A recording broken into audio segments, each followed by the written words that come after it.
আসসালামু আলাইকুম, আমি সাহির খান। আজকে আমরা অ্যাবস্ট্রাক্ট ক্লাস সম্পর্কে জানব। চলুন জেনে নিই।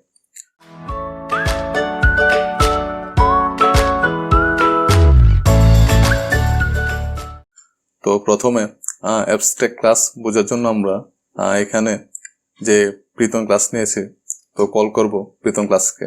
তো সেজন্য আমরা এখানে ভেরিয়েবল নেব ফাইনাল প্রীতম।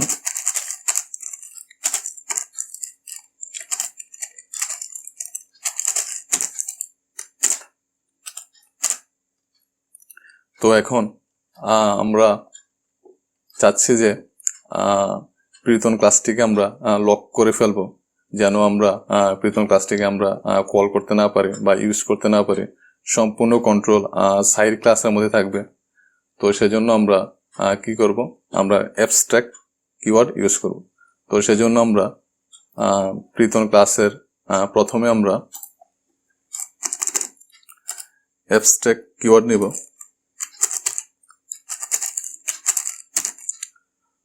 তো এখন অ্যাবস্ট্রাক্ট কিওয়ার্ড নেওয়াতে আমরা এখানে দেখতে পাচ্ছি যে এরর এসেছে। তো তার মানে হচ্ছে প্রীতম ক্লাস লক হয়ে গিয়েছে। তো এখন আর প্রীতম ক্লাসকে কল করা যাবে না। তো কল করা যাবে কাকে? সাহির ক্লাসকে। তো সম্পূর্ণ কন্ট্রোল এখন সাহিরে চলে এসেছে। তো এই হচ্ছে অ্যাবস্ট্রাক্ট ক্লাস।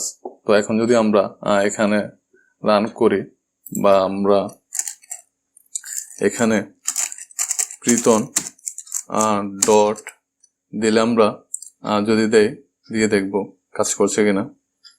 এই যে নেব, তো রানে ক্লিক করব। ওকে, তো কোনো কাজ করছে না, কারণ হচ্ছে আমরা অ্যাবস্ট্রাক্ট ক্লাস ইউজ করেছি, সেজন্য প্রীতম ক্লাস লক হয়ে গেছে। তো এখন যদি অ্যাবস্ট্রাক্ট ক্লাস আমরা রিমুভ করে দেই, কিওয়ার্ড রিমুভ করে দেই, তো তাহলে দেখবো যে এখানে এরর চলে গেছে। তো রানে ক্লিক করব। তো আমরা দেখতে পাচ্ছি যে এখানে আমাদের প্রিন্ট নিয়েছি আমরা, এসেছে। তো আবার যদি আমরা অ্যাবস্ট্রাক্ট কিওয়ার্ড নেই, তাহলে দেখবো যে এরর এসেছে। তো এই হচ্ছে অ্যাবস্ট্রাক্ট ক্লাস। আশা করি বুঝতে পেরেছেন। যদি না বুঝে থাকেন অবশ্যই কমেন্টে আমাকে জানাবেন, আর বেশি বেশি করে প্র্যাকটিস করবেন। তো আজ এতটুকুই।